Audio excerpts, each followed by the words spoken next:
Hey guys, আসসালামু আলাইকুম। আজকে আমরা দেখাবো কি করে স্ন্যাক অ্যাপস থেকে টাকা আপনার ফোনে রিচার্জ করবেন এবং যাবতীয় খুঁটিনাটি যত সমস্যা।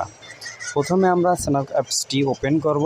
ওপেন করার পর আমাদের অ্যাকাউন্টের ভিতরে ঢুকবো। সেখান থেকে কয়েন বলে একটা অপশন আছে, গোল কয়েনে ক্লিক করব। গোল কয়েনে ক্লিক করার পর দেখেন আমার অ্যাকাউন্টে ব্যালেন্স আছে 203 টাকা। এখান থেকে আমি টাকাটা রিচার্জ নেব। রিচার্জ নেওয়ার পর উইথড্র অপশনে ক্লিক করে দেখেন এইখানে লেখা আছে 20 টাকা, 50 টাকা, 200 টাকা। সো আমি 200 টাকা রিচার্জ নিতে চাচ্ছি। সেক্ষেত্রে আমি 200-তে ক্লিক করব। এখানে আমাদের নাম্বার দিতে হবে। অবশ্যই নাম্বারের ক্ষেত্রে আমরা জিরো অপশনে জিরো দেওয়া যাবে না। যেমন আমার নাম্বারটি আছে, আমি দিয়ে দিলাম। এখানে জিরো বাদ দিয়ে জিরোটা বাদ দিয়ে 1855886642। এবার আমার নাম্বার হলো রবি, তো রবি বাংলাদেশ সিলেক্ট করলাম। এখন রিচার্জ অপশনে ক্লিক করব। এখন রিচার্জ অপশনে ক্লিক করার সাথে সাথে আমার এটা রিচার্জ হয়ে যাবে। মেবি কিছু টাইম লাগবে। তো আমি অবশ্যই এখন আবার কনফার্মেশন চাচ্ছে। হ্যাঁ, রিচার্জ অপশনে ক্লিক করে দেবো। স্ক্রিনশট নিলাম একটা।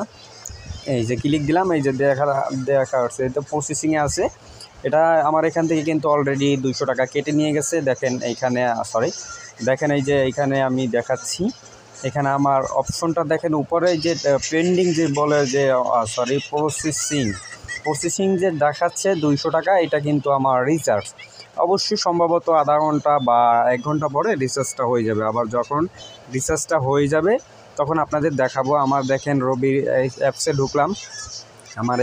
আমার এইখানে হলো গিয়া যত টাকা আছে আমি দেখাচ্ছি। এই যে দেখেন এখানে আছে 26 টাকা 3 জিবি, ঠিক আছে। সো যখন আমার ব্যালেন্সটা আসবে অবশ্যই আমি লাইভে আপনাদেরকে দেখাবো। সো এখন আমি দেখাচ্ছি আমার মেসেজ অপশনে গিয়া। মেসেজ অপশনের ভিতরে আমার 200 টাকার এখন পর্যন্ত মেসেজ আসে নাই।